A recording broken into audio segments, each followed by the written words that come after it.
Moi, je crois dans les anges et je crois que parfois... Donc, on va faire un petit partie 2. Un petit partie parce que 2. ça a coupé. Partie 2.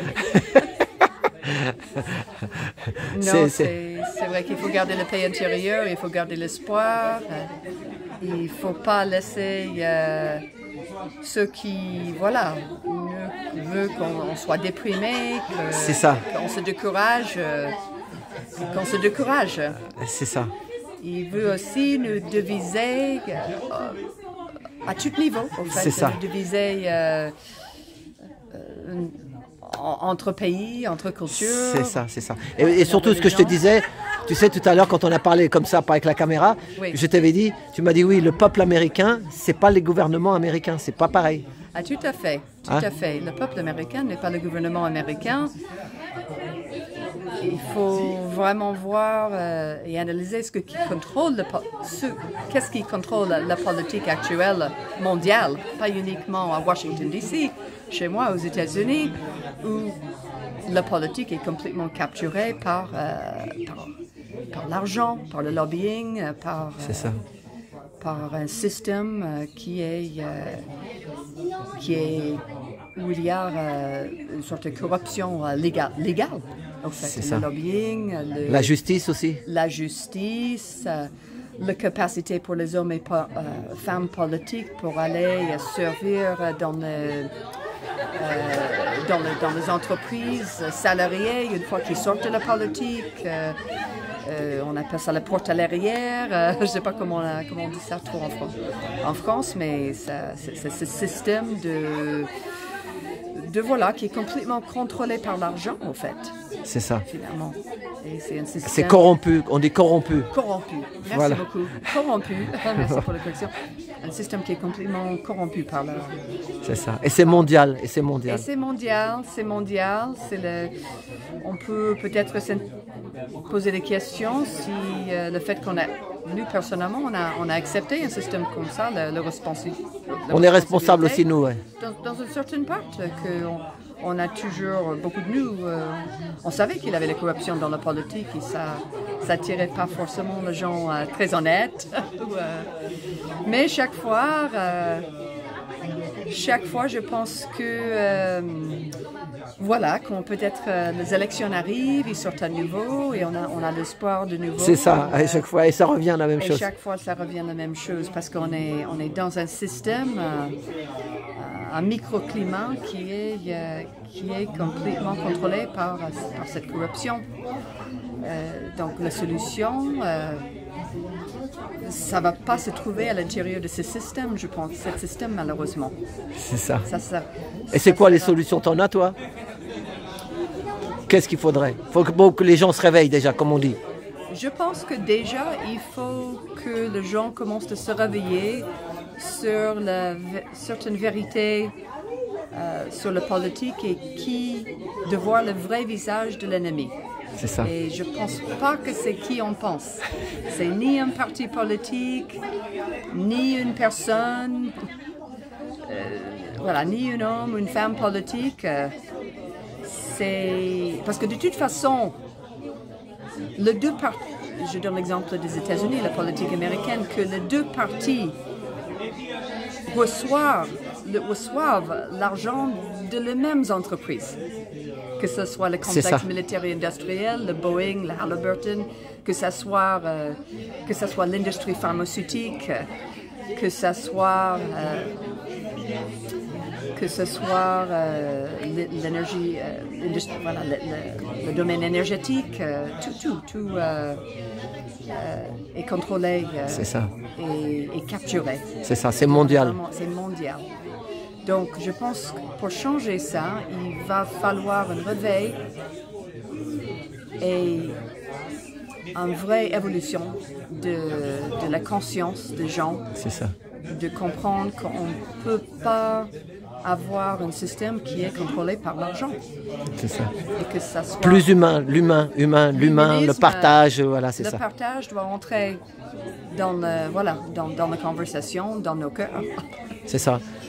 Et que à travers ça, on éventuellement construit des systèmes en parallèle à le système actuel tant qu'on est dedans, on ne va pas trouver de solution. Donc pour moi, c'est de sortir de ce système qui contrôle notre monde et créer des systèmes en parallèle, peut-être des communautés un peu avec les valeurs partagées en commun, plus petites, plus gérables. C'est ça, local on dit. Local, et puis d'être prêt d'avoir une conversation avec les gens qu'on n'est pas forcément d'accord, on n'est pas forcément de la même religion, ou on n'est pas forcément de le même monde, et d'être préparé et prêt d'avoir ce genre de conversation et alliance avec tout le monde. En fait, parce qu'on est tous ensemble de ça.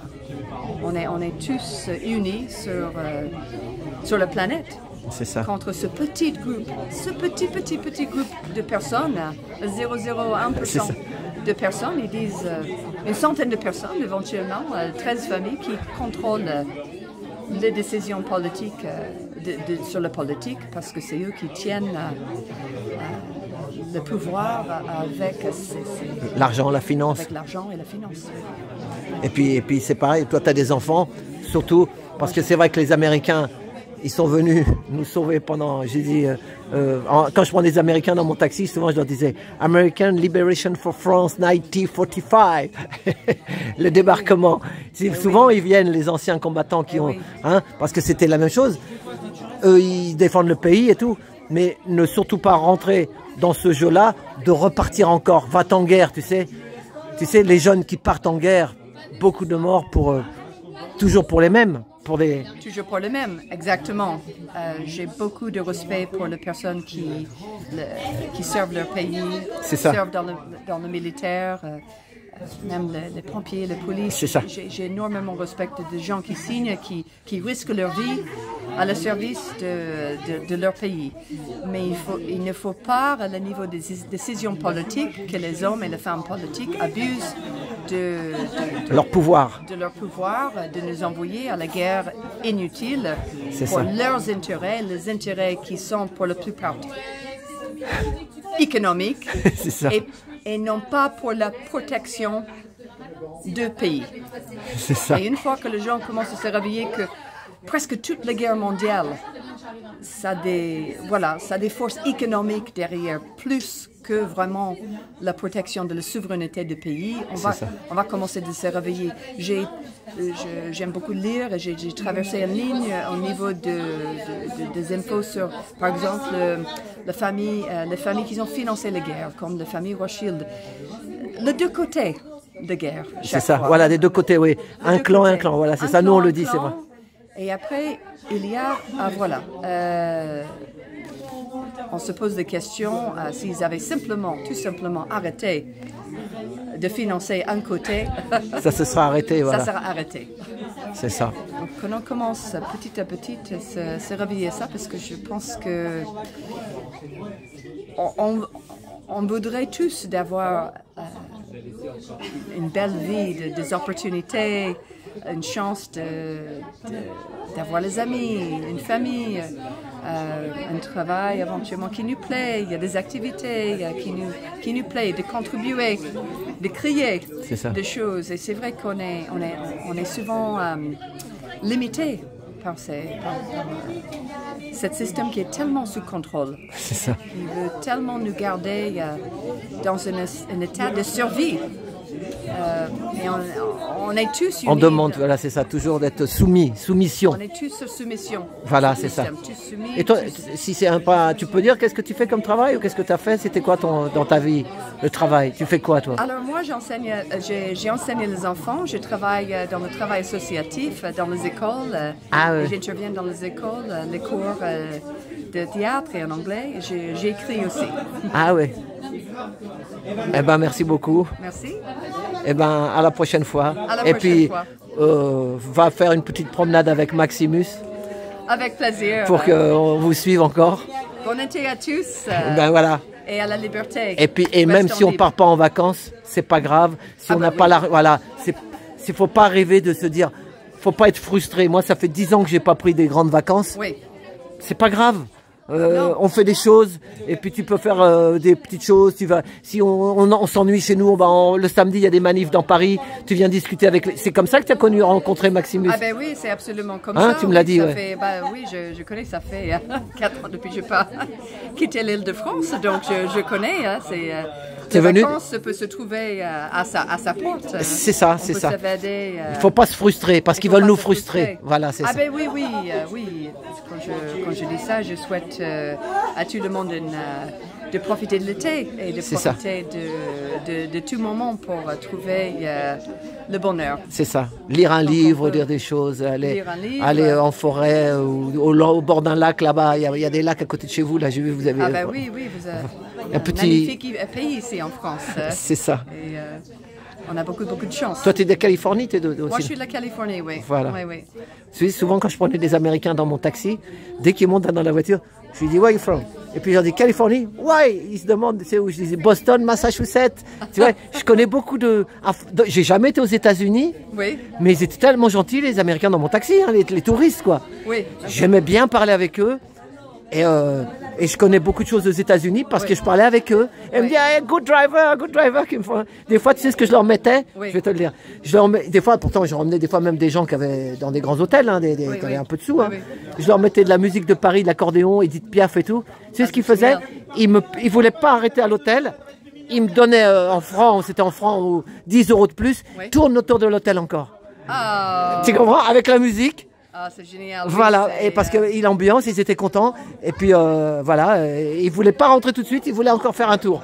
Et ça, vraiment, je l'ai vu, c'est humain. Oui, c'est humain, et puis c'est une connexion qu'on a tous. C'est ça. Cette rêve souvent de gens et cette chance que parfois les gens ils ont de pouvoir faire un voyage, découvrir un autre monde. C'est vrai que je suis beaucoup opposée au globaliste, le plan de globaliste, mais je suis vraiment pour cet aspect de le monde qui s'est internationalisé avec les richesses de voyage, les échanges culturels, les échanges de peuples dans le monde entier. Je pense que tant que le diable a une main dans les choses, Dieu aussi il a une main dans de bonnes choses. Et ça fait la richesse de notre monde. Et je souhaite ça pour l'avenir, de plus de ces échanges, parce que à travers ça, on a des riches échanges, de voir, d'apprendre d'impact sur nos pays. C'est ça. Et bien ça, par exemple, tu sais, là, YouTube, c'est Google, donc ça vient des États-Unis. Oui. Mais quand même, moi je le dis aux gens, mais faites comme vous voulez. Je vois des gens, des Français qui voyagent au Chili, en Argentine, au Canada, aux États-Unis avec leur petite camionnette, tu sais. Oui. Et puis ils disent, mais qu'est-ce qu'ils sont gentils ici, en Arménie. Pourtant on croit que l'Arménie, mais je vois maintenant des Français qui étaient partis là-bas, ils veulent s'installer là-bas parce qu'ils voient des humains, ils voient des gens qui sont gentils, qui disent viens avoir un verre à la maison. Tu comprends ce que je veux dire? C'est le peuple avec le peuple. C'était pour moi, voilà, c'est pas des gars qui disaient on va faire l'Europe, on va faire ci, et que dans leurs idées ils ont d'autres choses, ils voient que l'argent. Et c'est pas ça la vie pour moi, voilà. Non, c'est pas ça la vie. Non, non, c'est. Il veut pas, il veut que c'est à partir de eux qu'on devienne dépendant. C'est ça, voilà, c'est ça. Tout leur système, tout leur contrôle, en fait. C'est ça. On n'a pas besoin de. Finalement, quand je parle de le système en parallèle, c'est le contact humain, c'est. Ouais. Il dit prends-la avec les rosiers. Oui. Elle a raison. Parce que toi, t'es une fleur. Mais toi, t'es une fleur. Moi, je te le dis, c'est pas. De temps en temps, je prenais des clientes ou des clients comme toi. Et ça, tu sais, quand tu parles, même 10 minutes dans le taxi avec tu vois, je ressens les choses. Et je te le dis, je ressens quand je t'ai vu, c'est parce que tu dégages des bonnes ondes. Tu comprends? Oui, je comprends ça. C'est ça. Et je le ressens. L'empathie, tu sais, le mot empathique. Oui, empathie. On ressent les choses. En anglais, voilà, c'est ça. Et si tu es avec Maximus, c'est pas pour rien parce que vous êtes bien. Voilà, parce que tu sais, on dit aussi qu'il y a des sauveurs. Mais des fois, méfions-nous des sauveurs. Des fois, c'est des faux sauveurs. Tu sais l'histoire. Oui. Ça, tu peux dire quelque chose là-dessus? Alors là, oui, c'est vrai que on parle d'un moment, ce qu'on peut dire, c'est un moment assez biblique qu'on vit sur notre terre, mais c'est écrit dans notre, voilà, la Bible chrétienne, attention, il faut sauveur, que regardez par-ci, il n'est pas là, regardez là. C'est vrai qu'il faut se méfier, il faut... moi, personnellement, j'essaie d'écouter mon cœur. Toujours mon cœur. C'est ça. Et l'instinct aussi, on dit l'instinct. Mon instinct, mon bon sens aussi. Mon bon sens de la rue, comme on dit. C'est ça. Bon sens, il y a des gens qui disent bon sens de grand-mère aussi, mais il faut savoir s'écouter, son cœur et son bon sens. Après, bon, on a un cerveau pour réfléchir et analyser les choses. Essayer de comprendre le monde dans lequel on habite, la vérité sur les choses. Mais c'est vrai que cet alignement avec soi-même va forcément nous aligner avec la vérité, je crois. Et il faut... je pense que là, on peut faire ça directement, nous-mêmes. Vraiment, on n'a pas besoin d'une interprétation, une analyse officielle. Mais tu es confiante pour l'avenir alors quand même? Moi, je suis très confiante pour l'avenir. Okay. Je sais que... Il faut garder espoir. On dit restore hope. Tu connais ce mot-là? Restore hope. Garder l'espoir. Voilà. Et je pense garder la foi. C'est ça. Garder la foi. Ça, toi, tu vas à l'église et je crois que tu disais ça, non? Oui, ben Enfin, j'ai grandi. Parce que j'ai entendu parler avec Maximus, c'est pour ça. Oui, non, mais oui, c'est vrai que j'ai grandi dans l'église, mais je pense que... Faut la foi aussi, c'est ça. La foi, c'est quelque chose de très personnel. On n'a pas forcément besoin d'une église d'interpréter une connexion directe avec notre Créateur. C'est ça. On peut aller directement. C'est ça. Et après tout, si on s'imagine Dieu là où Dieu se trouve, ben Dieu, il n'a pas de religion. Et puis il est pour tout le monde aussi, c'est ça. Il est pour tout le monde. Dieu n'a pas de religion. C'est ça, c'est ça. Il a dit, je suis juste le Dieu pour les chrétiens ou juste le Dieu pour les juifs. Oui, là c'est ça. Oui, c'est ça. C'est pour tout le monde. Voilà, c'est ça. Non, ben, Dieu ne se pose pas de questions, certainement. Certainement pas. C'est ça. Eh ben, merci beaucoup. Merci beaucoup. Bon été à tous. Voilà, et puis à bientôt. À bientôt. Bisous. Merci beaucoup. Ça fait plaisir. Merci. Moi aussi. Au revoir. Au revoir. Bye.